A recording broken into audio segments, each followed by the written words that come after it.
Gafoor, sir. Dr. Abdul Gafoor, sir, is a professor of education. His educational qualifications are as follows, like MSc in zoology, MEd, MSc in psychology. He has procured a PhD in education, and also he has secured O+ level of ICT based course, which is given by Indian National Institute. So, Government of India, and he is working as a professor at University of Calicut, Department of Education, Calicut University, Kerala. Then his publications and research outputs, there are so many. Really, I'm happy to share these things with you all. Journal publications, around 80 publications he has done. Then other publications, educational articles, he has done 6. Book chapters, he has written around 10. Then he has completed a project which is funded by UGC. Then he has attended more than 100 seminars.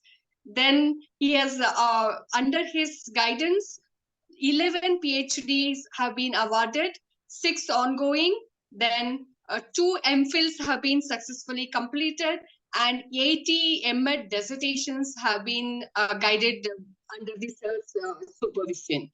So along with that, I would like to share his teaching and research experience. Like he has done December 1995, he was awarded for JRF. After that, in the year 1996 till June 2006, he worked as a lecturer at Farooq Trainee College, Education, Kozhikode, India. Then, from June 2006 to June 2009, he worked as a reader. June 2009 to June 2012, he worked as an associate professor.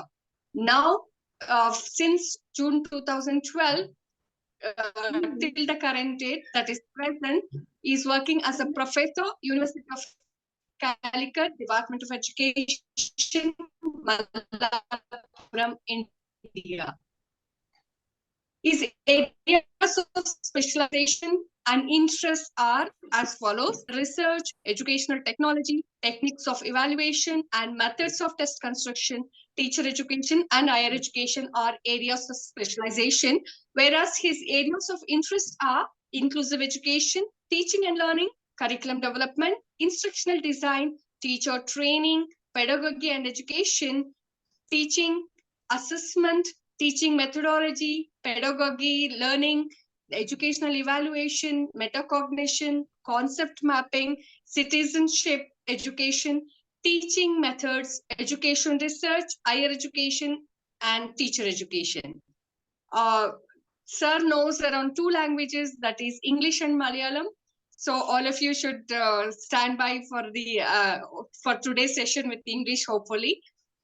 His positions held till now are member of PG Board of Studies 2013 and 16, head Department of Education 2014 and 15, project head Pandit Madan Mohan Walia,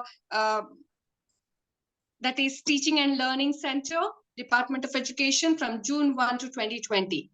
He has been he has extended his services as a resource person for ASCs in Kerala and Karnataka, for TLC University of Calicut, resource person in workshops on academic writing, conduct of examinations and viva voces in other universities, design of curriculum, teaching learning material, then development of tools for research and educational evaluation, and also he has many Google Scholar citations and research grade profile in the basket of his achievements.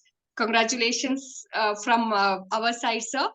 We are really happy to have you here today with all our participants. On behalf of UGC-HRDC, Mysuru, University of Mysore, and on behalf of Dr. Ningamasi Betsur, course coordinator, I would heartily welcome you for this session, sir. You would be taking the session on the topic outcome-based teacher education. Welcome you again, sir. Over to you, sir. Okay, thank you, madam. Thank you for a very elaborate introduction of me, but I am just a teacher like you. Maybe I may be more experienced than you, both in age and in teaching career, because I have been born a little earlier than many of you, I hope. And it was actually great. I am actually grateful to HRDC Mysore University in that had this opportunity to share some of all our ideas on outcome-based teacher education uh, with the participants across the India, especially from Gujarat, Odisha, Karnataka, Kerala, Delhi, and the like. That is a real life experience for me to be in touch with these type of faculties across the nation who are all teacher educators. So I thank HRDC for that opportunity. And I think my screen is visible, isn't it? Yes, sir, it is visible. Sir, if you allow me, I just wanted to tell one more thing. Yeah. Yeah. I just discussing with my guide about you. So she told me you are a walking encyclopedia. Like whatever it is in education, you know everything. Really nice meeting. Like that. Our participants are fortunate to have your class, sir. Have a good Lingamma session. madam, Lingamma madam may tell like that, but I'm just a teacher like you, and I'm here to share some of our experiences, concerns, especially in relation to OBE in teacher education. The topic is relevant. I think the theme of your refresher course is recent trends in pedagogy and evaluation. And when the coordinator called me, I have opted to discuss with you some of the concerns and experiences that I have in my university, and what you have shared me through Google form that I have shared in the last day. So this is an opportunity. We will be discussing some of the ideas you have shared me through the Google form yesterday, and I will be sharing you some of the ideas that I have felt uh, is relevant for teacher education, higher education in general, because all over India we are trying to modify our curricula, higher education curricula as well as school education curricula, and especially in higher education, because of the NAC, because of the UGC, we are trying to transform our curricula into a outcome-based curricula. And as educators, as teacher educators, as the personnel connected with the Department of Education in universities and colleges, many times we are asked to lead such actions, such programs, such activities which are going in our colleges and universities to transform the higher education curricula into a OBE mode, and that causes a lot of heartburn among the various departments of universities and colleges. Many departments see this outcome-based education as some product of Bloom, some product of education department people, and so whenever they see some problem with the OBE in higher education or OBE in teacher education, they all curse us as teacher educators, because they feel that we are responsible for this OBE in the universities and the related problems of curriculum revision, assessment pattern revision, setting question banks, etc., etc. So it will be good to discuss some of the ideas you have, because you are all from across the nation, and your ideas are valid for all our colleagues, peers here. How many of you are there in the program? Sir, 42. Enrolled is 43. Then at present 35 at present, sir. Okay, only 21 has responded to the Google form that I have shared yesterday, and our attempt will be, I think the PowerPoint is visible. Yes, sir. Yes, sir. Yes, sir, it is feasible, sir. No problem. Then we will be reflecting on the participant perception of status of OBTE, outcome-based teacher education, across India, and we will be identifying on that basis strong and weak areas in OBTE implementation. Then we'll be discussing means of improving outcome-based teacher education practices in our teacher education institution based on the identification of the strong and weak areas of implementation and our own perception about what is the status of outcome-based education in teacher education field at present. And happily, you all have said that only 21 participants have responded. Out of that, all of you agree that outcome-based education helps our student teachers to focus on and acquire the intended knowledge and skills from teacher education programs. So there is no need for discussing whether it is useful or not, because we all agree that outcome-based education helps student teachers to focus on and acquire the intended knowledge and skills. Then we all also agree that outcome-based education will improve student achievement in the field of education. Again, 90% of us, that is, I think, 19 people out of 21 who have responded, agree that OBE prepares our student teachers to have a better job in workplace or job market. That also is agreed. Only 1 out of 10 is disagreeing with that, maybe for some reason. One is not that sure. Another one is disagreeing. I'm just telling that it is relevant. OBE is relevant, but even though it is helping our students to focus on their knowledge and skills and to improve their achievement in education field, in teaching skills, and it is preparing our students for the job market in a better way. Many of us, nearly 40%, says that it is impractical for teacher education programs or particular courses that we teach in our teacher education programs due to time constraints. Time is one of the greatest resources we know, and we feel some type of time constraints. Maybe I think it will be in developing the courses in the OBE mode, maybe in developing assessments, maybe in giving adequate feedback, maybe in conducting the practicals and collaborative experiences, projects, etc. for needed for in the OBE context. For all these reasons, many of us, even though majority of us does not feel that time constrained, many a good share of us also complain that we feel time constraints. If you share your views on why we feel time constrained in implementing OBE, please.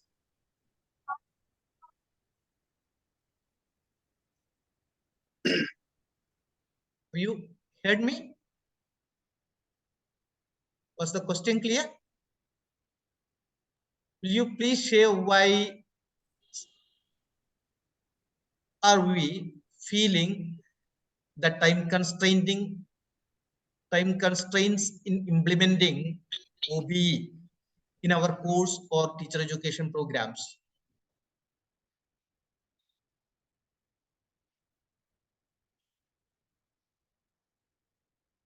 Okay, it will be better if you interact. Excuse me, sir. Sir, is this a question for pupil students or teacher educators? No, to ourselves, to our team here. OBE is impractical for my course because we say, teacher educators say it is inappropriate for us because we are feeling time constraints in implementing OBE. No, sir. No, you are not feeling. Before 1 year course was there. B.Ed course. Their hectic work was there. Now elaborate time is there. We have given many time for the students for each and every skill development, and it is well planned. I don't think like that. Okay, for okay. time. A few of us Hello. will do because Hello, this is sir. the data from our team only. Hello, This is excuse me, sir. for participants. Please. Yes, sir. It's my personal opinion that yes, still it's a time constraint is there. So compared to our institution, because ours is a research center in education, B.Ed program is there, M.Ed program is there, and if it is these programs are not there, especially when it comes to the methodology and approaches in teacher education. So very openly, I have to say that one. Theoretically, we are transferring the informations to the teacher trainees. So you have to do this method like this, approach like this, and studies like this. But instead of that, if you want to practically, you have to be practice these methodology and strategies in the teacher education program. It is very difficult. It's my personal opinion. If some teachers educators are practically they are implementing. There will be institutional differences. There will be our job constraints because many of us will be doing many jobs, not only in B.Ed or M.Ed. We will have administrative jobs, maybe like that. Okay, we'll see into that. My idea was that we all know that OBE is important. OBE is useful for our students. OBE is helping us improve our programs, but we feel some type of constraints in implementing it. Okay, majority again agree that OBE has significantly improved the teaching practices. Again, it's a good thing. Then, even though it is like that, OBE is important, OBE is helpful, OBE is helping us improve the programs and its goal acquisition, outcomes, performance of our students, etc. Even the teacher educators, please mind it. We are all teacher educators. We have learned education objectives, then taxonomy, then about pedagogy, about curriculum development, about assessment, about giving feedback, maintaining teacher-people relationship, etc. In spite of that, even us are feeling that we are not well trained in OBE. So that is why we are discussing it now. So what is outcome-based education? This is just an introductory slide. We'll be again going to some type of interaction type of activities. I think many of us would have seen this definition given by William Spaddy about outcome-based education. Spaddy is the main author nowadays who is trying to implement OBE not only in higher education but also in school education in a global way in many nations. And he defines outcome-based education as, please note that click words if it is visible for you, clearly focusing and organizing everything in an educational system around what is essential for all students to be able to do successfully. So in teacher education, we have something in our mind to make our student teachers good professional teachers, who are efficient teachers, who are committed teachers, who are skilled teachers. So skill in teaching, efficiency in teaching, commitment to teaching, knowledge about teaching, education, knowledge about children, knowledge about curricula, etc. we desire in our teacher education programs. So these are things which are essential for all student teachers. So our focus is in focusing and organizing everything in our teacher education system around what is essential for all student teachers to learn.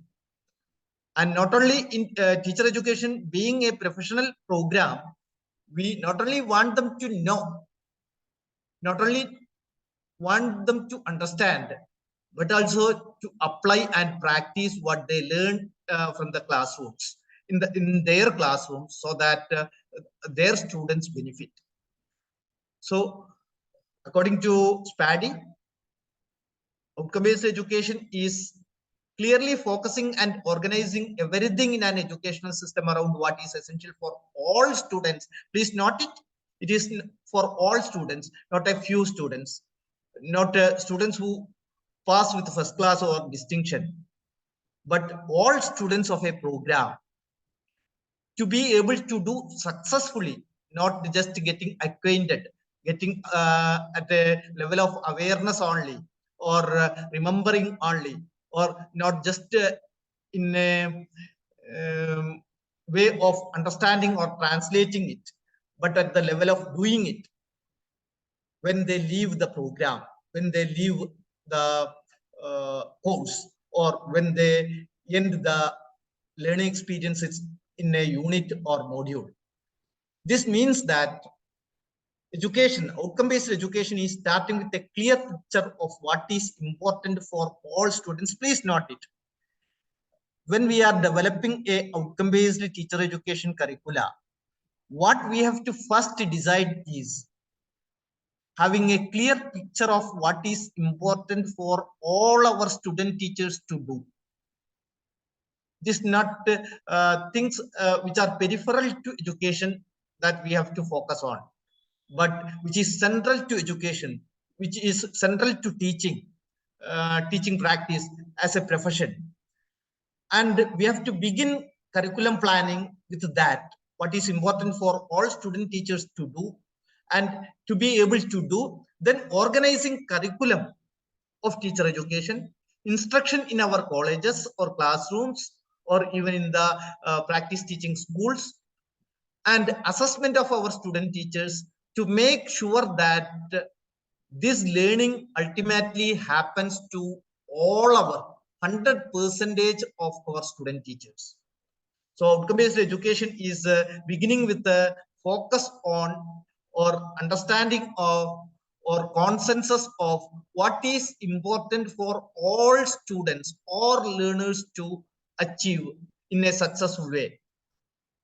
And with that picture in mind, we are developing curriculum, we are providing instruction, and we are conducting assessment in a way it makes sure that we achieve the goal we have set for all students to be able to do successfully.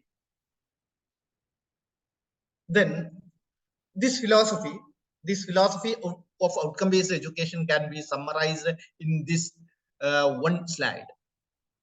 What is the paradigm? What is the context? What is the background of OBE in general and OBE in teacher education? The point of view is that what the students learn and whether the students learn successfully is more important than when they learn and how they learn something. So in teacher education, what our student teachers learn, whether they are relevant, whether they are significant, and whether they are acquiring this significant type of outcomes or performances or abilities and skills is more important than whether they learn it in one semester, 1 hour, 1 week, etc. Instead of that, what is important is that every student teacher is able to achieve the outcomes we have set for all teachers, all student teachers. Then how they learn also is not as much important as what they learn or whether all students learn. All students learning is more important. What the student teachers are learning is more important than how they are learning, whether they are learning by sitting in the classroom or by collaborating with the peers or doing some project work or visiting the schools or maintaining contact with their students in the classrooms or by consulting with the senior teachers, etc. is less important.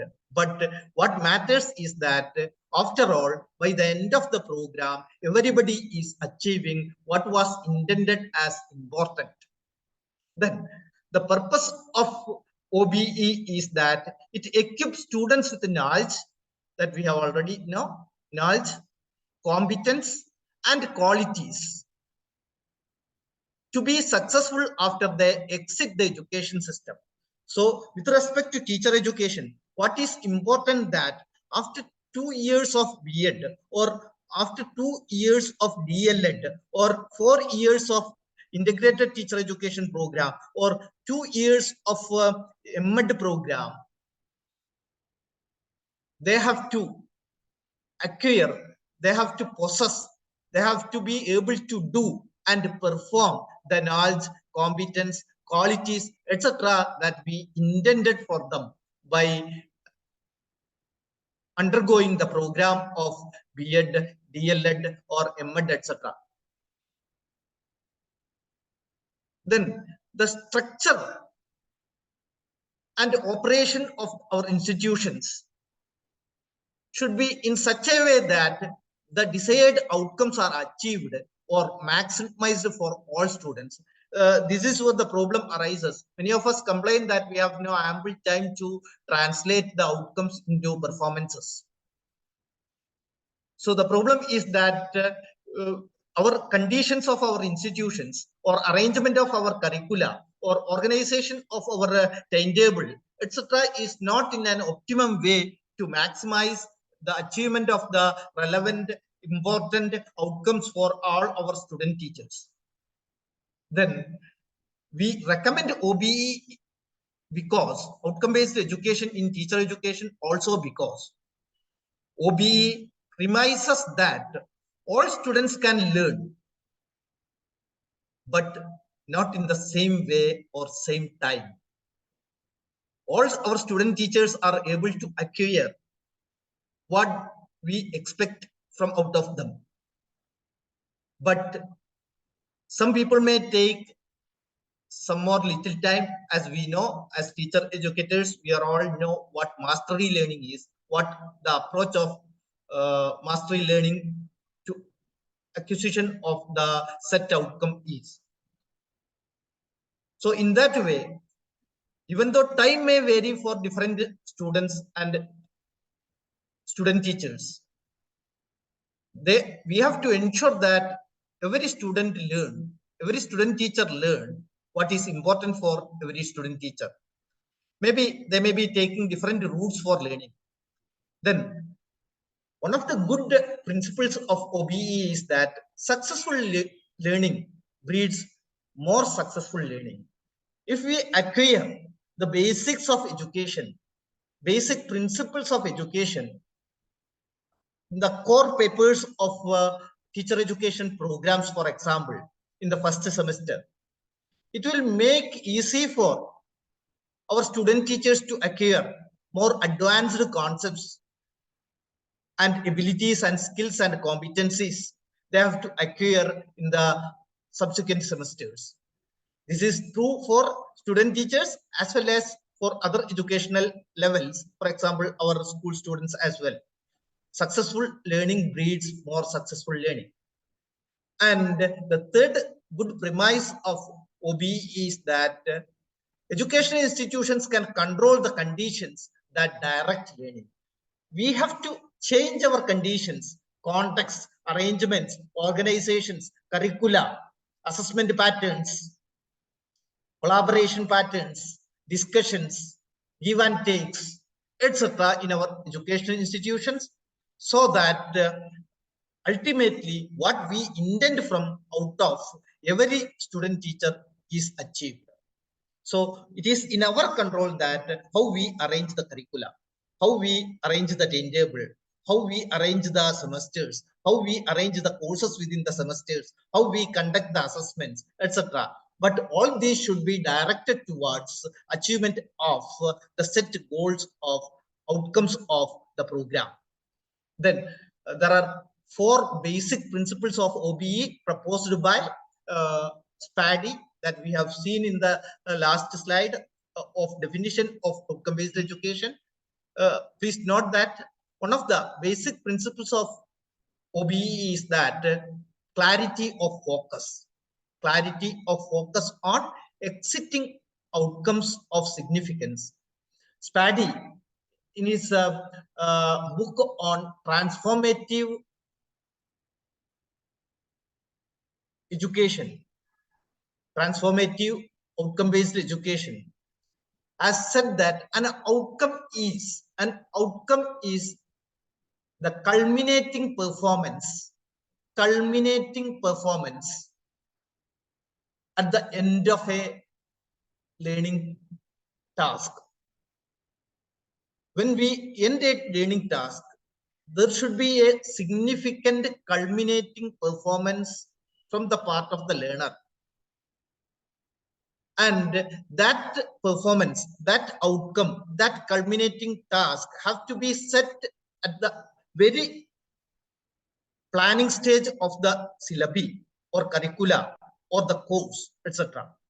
Then second is that when we have a clarity of focus on the outcomes of significance, we have to expand the opportunity and support for learning for every learner, so that every learner succeeds in achieving the outcome of significance. Then the third premise of principle of outcome-based education is that we have high expectation for all learners to succeed in achieving the outcomes of significance. Then the fourth principle is that we design down from the outcome of significance the most important outcomes of every educational program, the culminating outcomes, so that we begin from the culminating outcomes downwards. We decide what is the final end at the first step. Then at the second step, we decide the sub steps to achieve that final stage.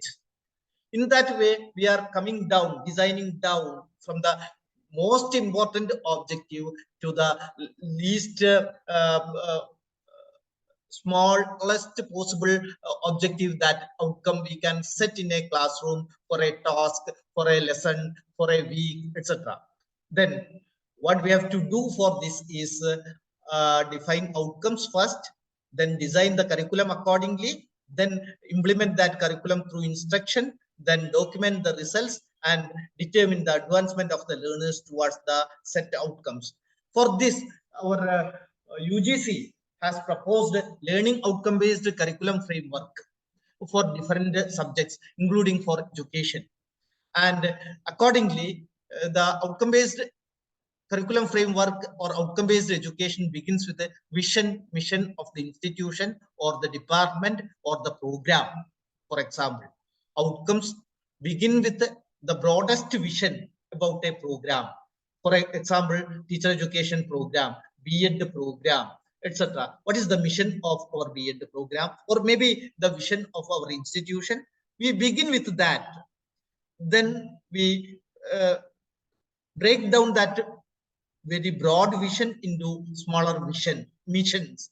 Then upon that depends the program educational objectives. From the vision and mission, we derive program educational objectives. Many of you have told that in your teacher education programs, there are no program educational objectives as such. But it is good to have program educational objectives along with the program outcomes. I believe that many of us have limited to the program outcomes only, because in teacher education and according to the NAC purpose, NAC evaluation, etc., we need program outcomes more than program educational objectives. But in order to set good program outcomes, we need to have a larger vision about what these our student teachers will be after 3 to 5 years afterwards the program of B.Ed or M.Ed, etc. So from program educational objectives, we derive program outcomes. Then from that, we derive course outcomes. That is the coming down, the designing down from vision to program educational objectives, from program educational objectives to program outcomes, from program outcomes to course outcomes, etc. Then we implement the outcomes through different planning and delivery programs, including syllabi, variety of teaching methods, different types of learning activities for our learners, and using different assessment tools to assess these outcomes, achievement of the outcomes. Then based on the assessment, we revise our program. That is the framework proposed by UGC for revising outcome-based curricula. So this is the same pattern we follow in teacher education as well. This I have told you because you all know this. I know that, but this was the basis of the questionnaire. I have shared it with you so that what areas we have weakness in this flowchart, whether we are having appropriate program educational objectives, program outcomes, or course outcomes, or whether we are assessing in a planned way, and whether we are able to implement all these feedback patterns to the students so that the real achievement is attained. So one of the area we want to improve in our teacher education and OBE in general is helping our students to see the knowledge and skills they have to acquire. We know what we expect from our student teachers, but many of our curricula are set for reading purpose of our teacher educators only. When we go through the curriculum, we feel that it is more for the teacher educator than for the student teacher. Actually, the curriculum documents, course descriptions of us should be much useful for student teachers so that they understand what is really expected out of them during the course duration or the program duration. So curriculum should reveal to students what knowledge we expect from them at the end of the program, or what skills and performances we expect from them at the end of the program. So the curriculum should be detailed with respect to different elements, and many of the important elements are missing from many of our outcome-based curricula documents in our universities and colleges. That is why I have used it. But most of my colleagues here have agreed that 86% have agreed that our curriculum documents are helping students to foresee knowledge and skills. But it can be improved in some lines. That is why my suggestion: give clear course description. Every course, for example, our educational psychology, or context of education, or papers or courses on pedagogy, whatever it is, maybe a core course or a specialization course in B.Ed program or a MED program or a diploma program, whatever it is, there should be a course description at the beginning, not the program description only. Every course should, in a precise way, for example, in 2-3 sentences or a small paragraph, should say what the course is about, outline the learning objectives, the key topics, and the expected outcomes there. Highlight specific skills students will develop from this course, so that they will be expecting them to improve on the lines described by the course description by the end of the course in a first or second or third or fourth semester. Briefly connect this content to the future teaching practices and future programs that the student teacher will be undertaking. Try to connect how our, for example, first semester course on psychology, educational psychology, is connected to that in the second semester, or other courses in the first semester, or their practice during the teaching practice, or their practicums and practicals or internships, etc. have to undergo in the program apart from the course we are dealing with. So course description should help connect the course with other courses, other tasks, other outcomes in the program. Then provide the detailed syllabus and schedule that we are already providing, but maybe we are not detailing the different learning activities. We may list the teaching methods like lectures, discussions, seminars, projects, etc. But we are not breaking down the learning activities for every module, etc. If we do that, it will be helpful for the learner to expect what the teachers expect out of them. And knowing what we expect really from them in a black and white way, in a clear way, help them to improve on that line. Then use some pre-course activity that we all do in the introductory session, especially in the first semesters when we begin a course, etc. Give an introductory session to reiterate the objectives, to repeat the objectives that is already stated in the curriculum document, and engage their prior knowledge about the program, about the course. If we are in the second semester, try to connect our course with what they have already learned in the previous semesters, or try to connect with the other courses in the second semester, etc. through these pre-course activities. Then encourage transparency and communication. That even though we have adopted, we are following outcome-based teacher education, we are weak on the respect that we are not that transparent, we are that open in our communication. Providing open communication and addressing student questions promptly will help, and giving that description how to communicate with the teacher, when to communicate with the teacher, in what way to communicate with the teacher of the course. Knowing that will help the student teacher to get more interested in the program that we are giving, course that we are giving, in that way. So this is the course outline that I suggest for outcome-based teacher education program. This is just a suggestion. If something is missing in our programs, we can program curricula we can add like that. Course title, sure, that will be there. Instructor name we are not including. Maybe our national institutions or deemed universities or teaching departments will have a special instructor for a per course, so they can add their name there, so that the student knows who will be handling this course from the beginning of the program itself. Then that will help them to get in touch with that teacher from the beginning of the program itself. Then as we have said, there should be a course description, which is mainly missing in many of our curricula. Then course learning outcome surely will be there, and most of you have observed that your courses all have stated clear learning outcomes. Then course content is arranged in a modular way in all our curricula. Then many of our curricula are weak on giving and listing the additional resources.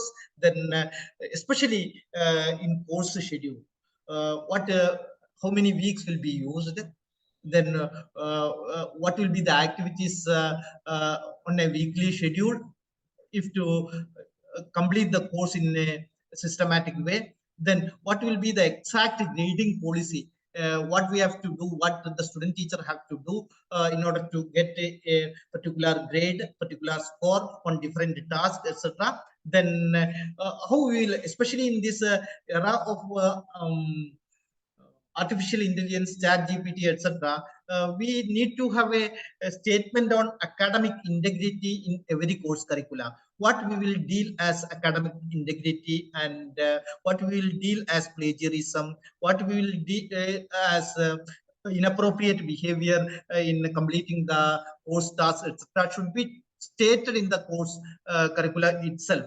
Then specify the communication contact, etc. if available, if possible, as per our university norms. Then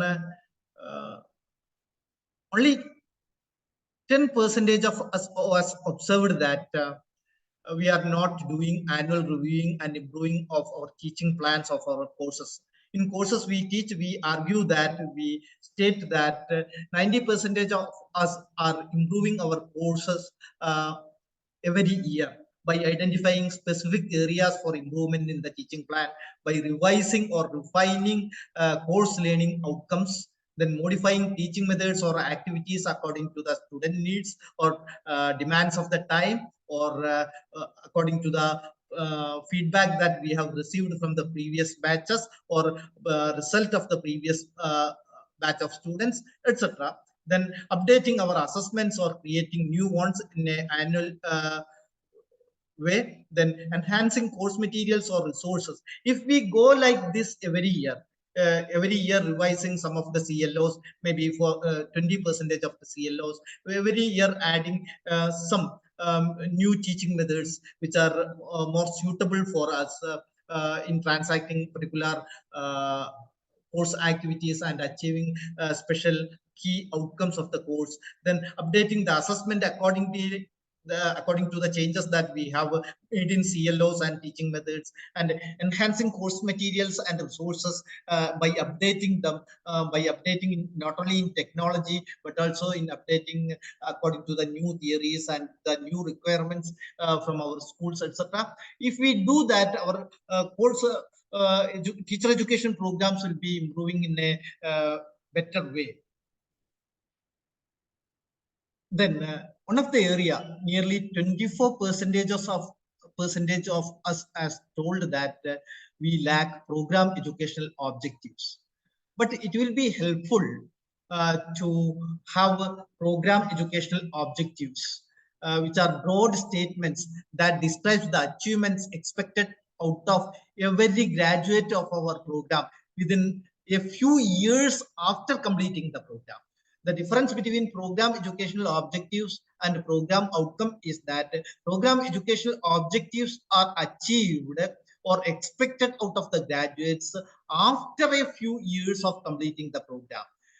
Program educational objectives represent long-term impact of the program after they have completed the program, whereas program outcomes are short-term outcomes that we have to achieve at the time of at the culmination of the program, at the end of the course, etc.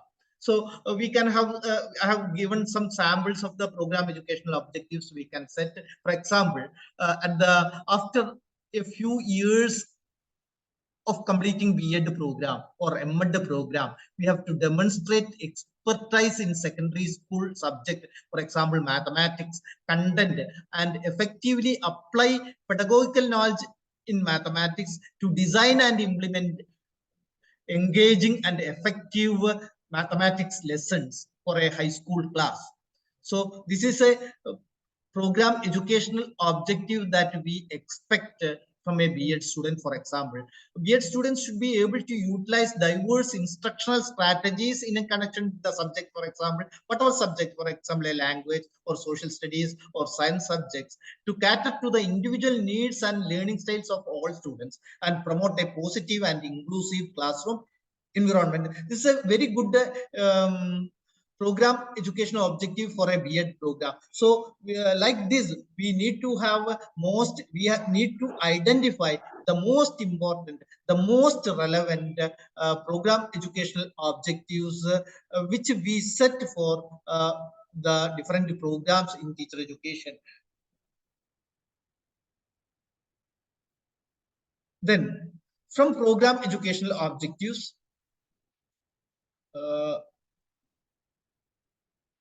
we have to include also mastery of different instructional strategies. Effective use of technology is a program educational objectives and also a program educational outcome. Acquiring literacy about assessment in designing and implementing formative and summative assessment to gauge student learning, inform instruction, and provide feedback for improvement is a good program outcome of any teacher education program. We want our student teachers to be skilled in classroom management for establishing and maintaining a positive and productive learning environment which fosters their students' engagement, respectful interaction with their teacher, and responsible behavior from their students, etc. So these are important program outcomes which we can derive from the program educational objectives. Then we want our student teachers to learn deep understanding, to have deep understanding of the subject matter, including factual knowledge, grasp of relevant concepts and theories, methodologies, etc.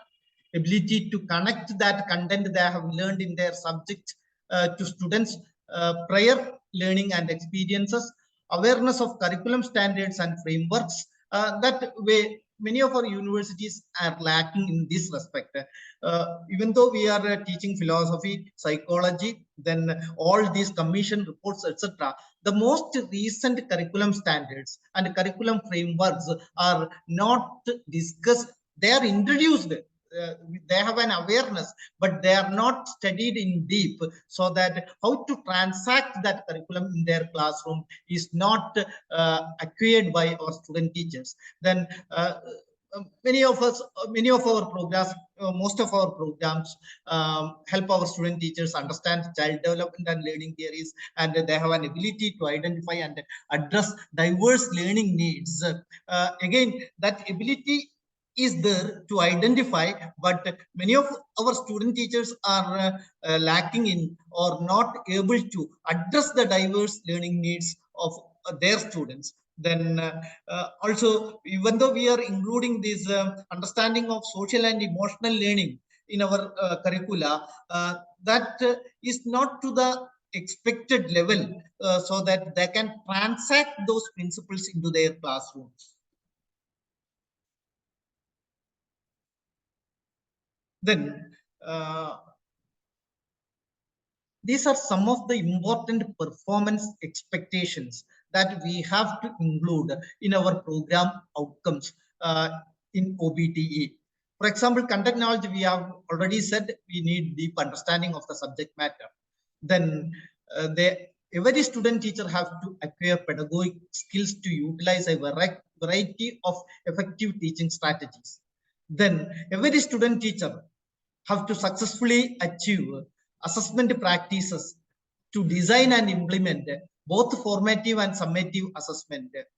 Then where many of our student teacher education programs are failing is that even though we are teaching the classroom management principles, our practices in teacher education, both during the theory classes in teacher education colleges and universities, as well as during the internship practicum, etc., in the schools, it is not equipping them to a great extent to learn the practice of classroom management. Even though they know the theory of classroom management, this learning of classroom management should enable them to create a positive and productive learning environment that fosters student engagement and respectful interactions in their classrooms.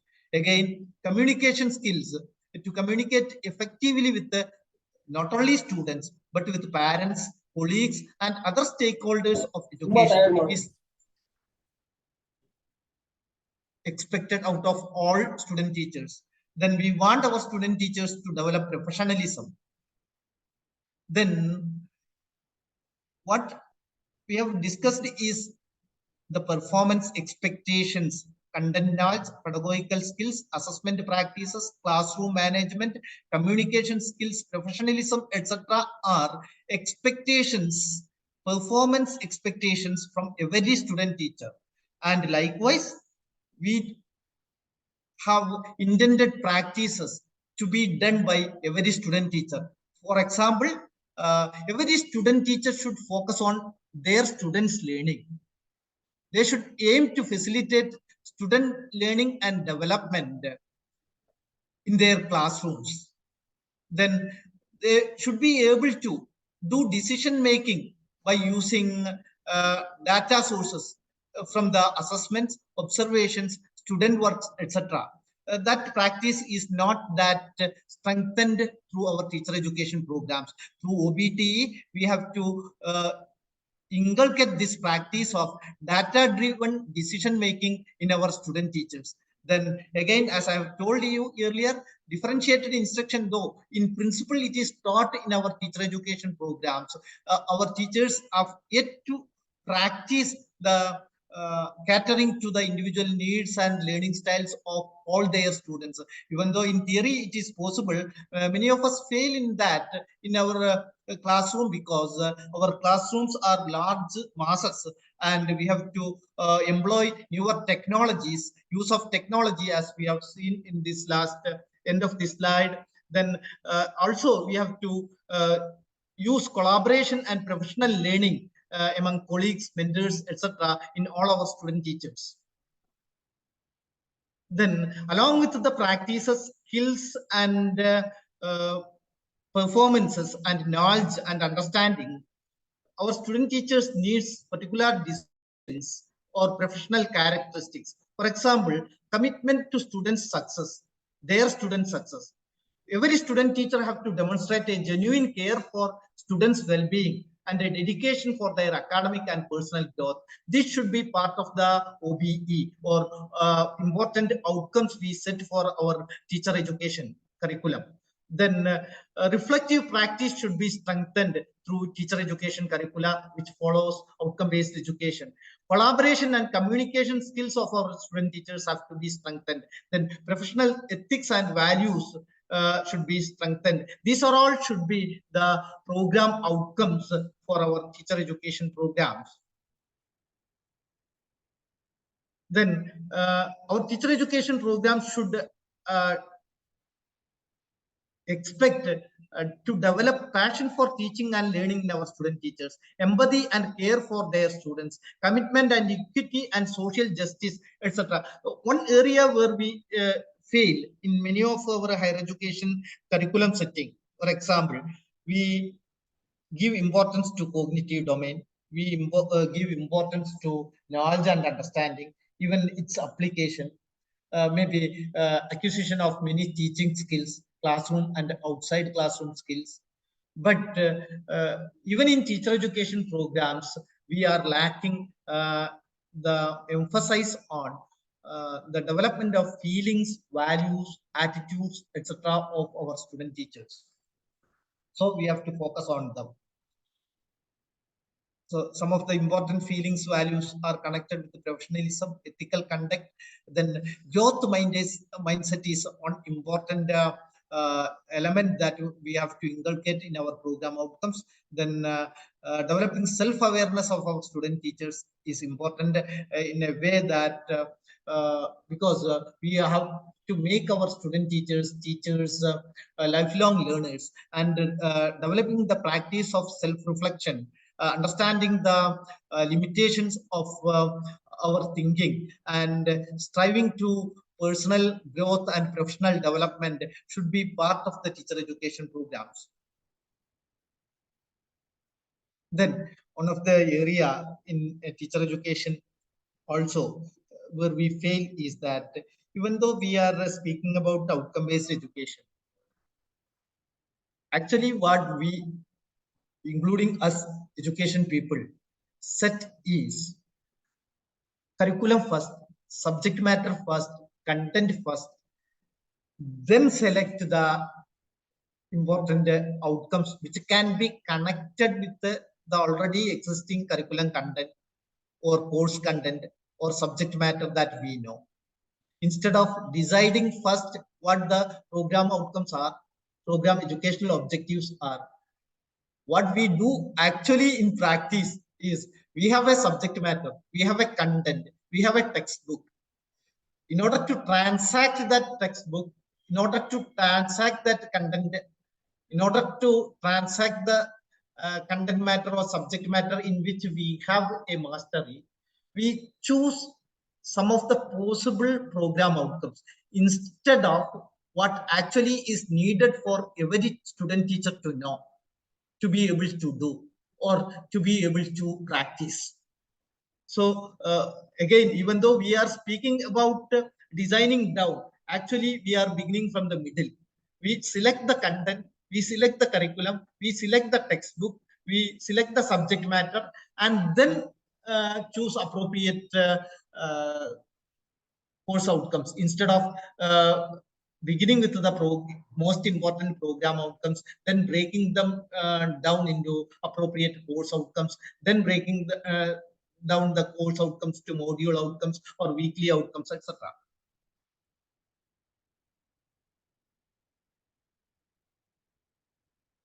Then one area, again, even though we have claimed that 90% of us are having clear guidelines for assessing student learning. Student learning, not only in teacher education, but also in higher education and school education, is not appropriately assessed there. Even though we have a set of good objectives or outcomes at the course level and program level, and maybe we will be having a set of good set of activities, classroom practices, and another set of assessment plan. Maybe it may be detailed in the curriculum document itself, but there is no alignment between the course outcomes, course content, and course assessment, etc. This alignment between assessment with the program goals and outcome is very important in outcome-based education.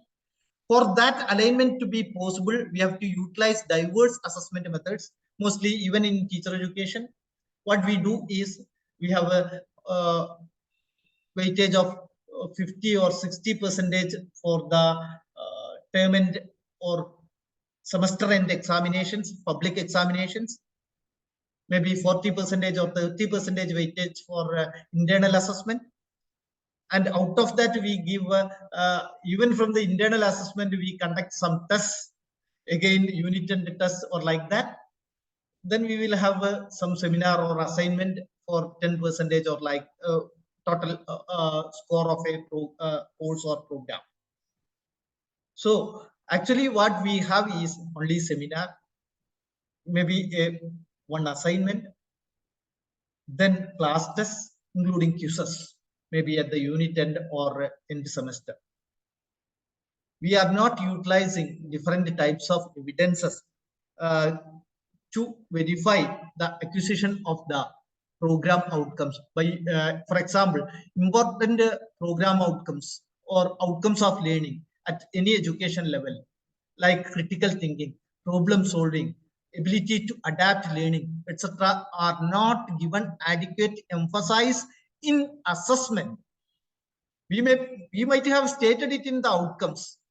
Are we actually assessing the critical thinking, problem solving, ability of the student learner to adapt the content, adapt the practices, adapt the assessment, etc., of him, of her, according to the nature of their students, background of the students, context of the school, etc.? We are not doing it. This type of assessment in teacher education requires use of variety of assessment methods, including, for example, case studies, simulation, role modeling, then collaborative projects, etc. Then we are also weak on integrating the feedback from assessment and iterating the student activities, repeating the student activities, repeating the student learning, so that based on the feedback they improve. What we mostly do is we assess the learning at the end of the program only. Even though we speak about the formative assessment, even the formative assessment contributes to the summative score. We consider unit and quizzes as formative assessment, and we give a particular weightage of unit and quiz score to the final summative score of the student in the course. It is not a true way, and it is against the principles of outcome-based education as well. Please note that even though we are speaking about summative assessment, what we mostly do in practice is all these summative assessment is transformed into all these formative assessment is transformed into summative assessment, because we give weightage to all these formative assessment scores in our final score sheet. Then ensure fairness and equity. That also is important, because as we are, our teacher education programs, teacher education institutions are becoming more and more independent. What we actually do is that a single teacher, maybe who is teaching the course, even in the universities, in the name of internal assessment or autonomy of institutions. What we do is a single person assess the whole attainment of the program outcomes or course outcomes in a particular course. There is no place for the peers. There is no place for self-assessment. There is no place for other colleagues and supervising teachers or mentor teachers or teachers who are other teachers who are expert in the same institutions, etc., to evaluate a student or student teacher. As we are becoming more and more independent, what actually we are doing is that we are becoming more and more autocratic in assessment. That practice have to be done away with from outcome-based teacher education. Then some of the assessment strategies that we can use, and we are utilizing all these, even though in a different weightage, even though in a not in an adequate way, we use performance assessment, requiring candidates to lesson plan. Lesson planning is an important aspect of teacher education. We already do assessment based on that. Teaching simulations, maybe we are doing a few micro teaching sessions, etc., in our B.Ed programs or DL.Ed programs. Then many of the universities are following student portfolios, even though we are not giving adequate weightage to them. Then we are making a lot of observation of our students for both the summative and formative feedback of their teaching practices, and maybe their peers are assessing them in that context. Then portfolios we have already seen, even though they are not adequately utilized. We are not utilizing a lot of standardized tests in our teacher education programs, even though teacher licensure requires that statewide or nationwide standardized tests are used for awarding them teacher education certificate like TET or SET or CTET, etc. Then we have to specify the knowledge and skills the students will learn in every course of teacher education if it is following OBTE. So every course should state whether they are using interactive lectures and discussions, collaborative learning activities, case studies, role plays, video lessons, field placements, or reflective writing or journaling, etc. should be used in every teacher education course as far as possible. Then another important thing in OBTE is that there should be multiple chances for students to achieve key objectives. That is one of the basic premise of outcome-based education. Please note, the first definition of outcome-based education was that the teacher educators, teachers utilize whatever in their capacities, whatever possible in their capacities, in their time, to ensure that every student teacher achieves the most important outcomes of teacher education. So we have to provide ample opportunities for every student teacher to iterate, as we have already seen, by using formative assessment and feedbacks, which are conducted in a very frequent way, and by providing opportunities for revision and resubmission of assignments, lesson plans, or even the teaching. Then using differentiated instruction according to the styles, needs, and abilities of the student learners and their subject backgrounds.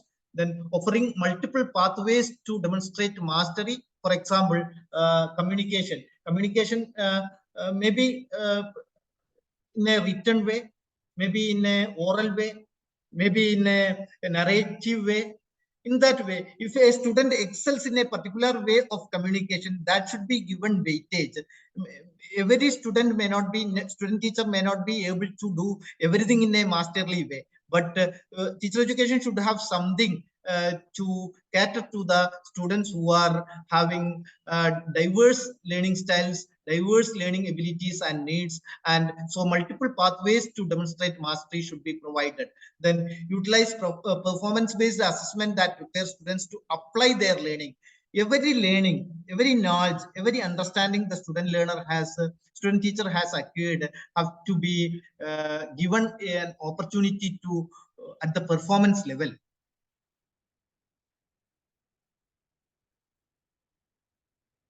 Then one area that we can actually improve in teacher education that I feel is that we have to transform our teacher education curricula into a weekly schedule. There should be at least one important performance, one important assignment, one important task which is related to the semester to complete every week. Instead of completing the assignments, tests, etc. at the end of the semester, we have to arrange the semester schedule in such a way that every week there will be some activity which will help the student teacher to integrate what they have learned up to that level in different courses. This needs a lot of planning, I know, but if we are able to do this, the teacher education will be benefiting really from outcome-based teacher education curricula.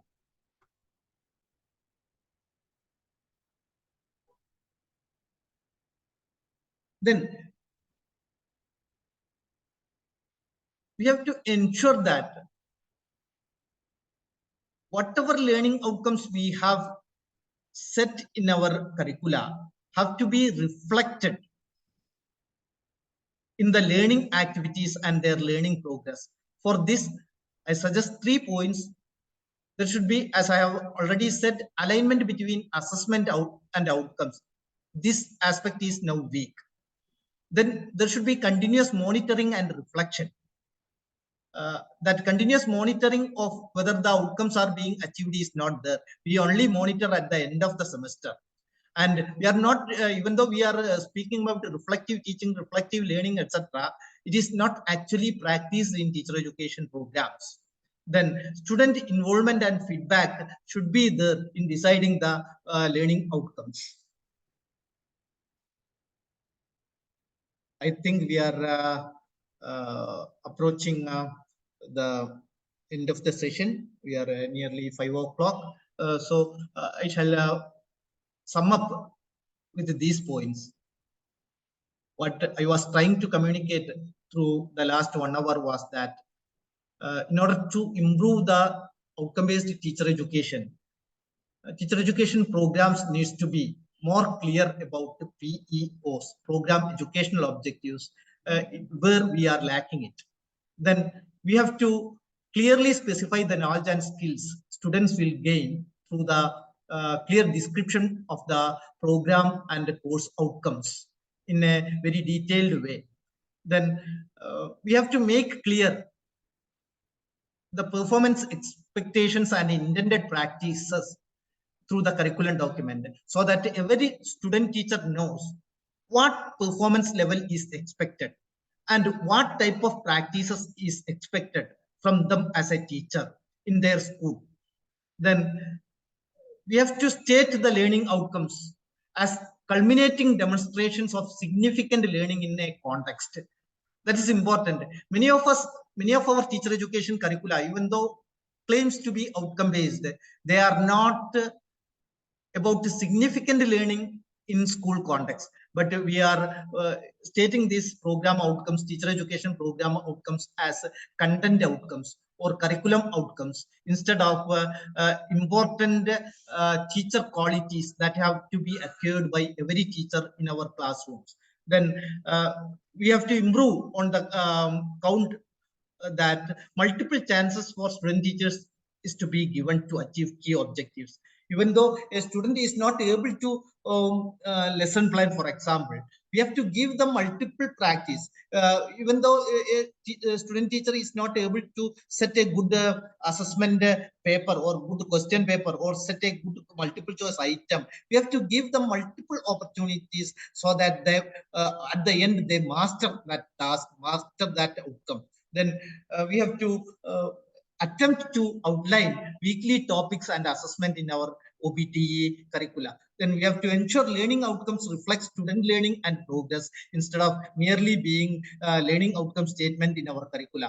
Then we have to, in order for that, we have to ensure that assessment is aligning with the program goals and outcomes in a lively way. And for doing that, rubrics, which is lacking in our curricula mostly, have to be incorporated into our teacher education, outcome-based teacher education curricula documents. Then annual reviewing and improving, even though we claim like that, it will have to be a more realistic way to be implemented in our classroom. With this, I am ending the presentation. If you have any clarification or addition instead, because you are all experienced teacher educators, if you have some suggestions for improving the OBT in our colleges, you may please mention that here. Thank you.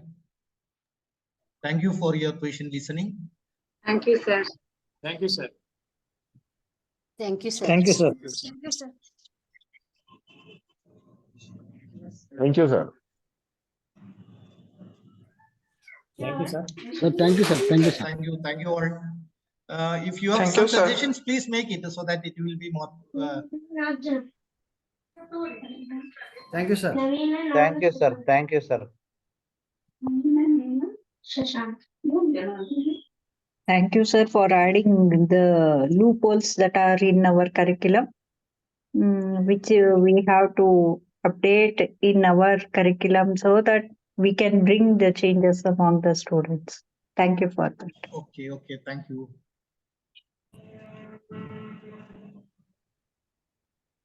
Sir, what about the students' response?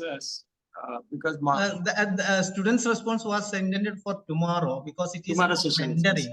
Okay. Mentoring is an important aspect of OBTE, but we will discuss that tomorrow. Oh? Okay.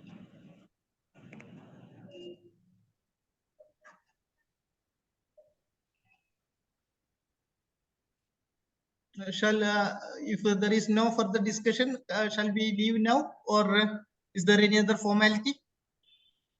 The vote of thanks will be produced. No need for vote of thanks. No, sir. It's our formalities, HRDC's traditions. Okay. Because we have another session tomorrow morning. No, that's his second next session, sir. Okay. For this session. Okay. Yes, friends, anyone please take initiative to give the vote of thanks.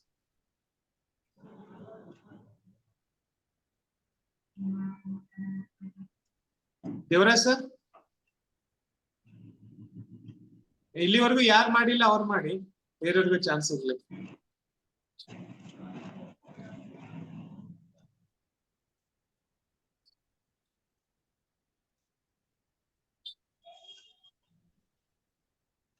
Yes, anyone please? Sir, I will express. Okay, madam. Thanks, Chandrakala madam, please. Sir, thank you on behalf of myself and all the participants for giving us a wonderful explanation about this topic, sir. It's really wonderful. Once again, I thank you, sir, on behalf of HRDC and participants. Thank you so much. Thank you, madam. Thank you for listening. Thank you for your patience. Thank you, sir. It's your presentation is based on our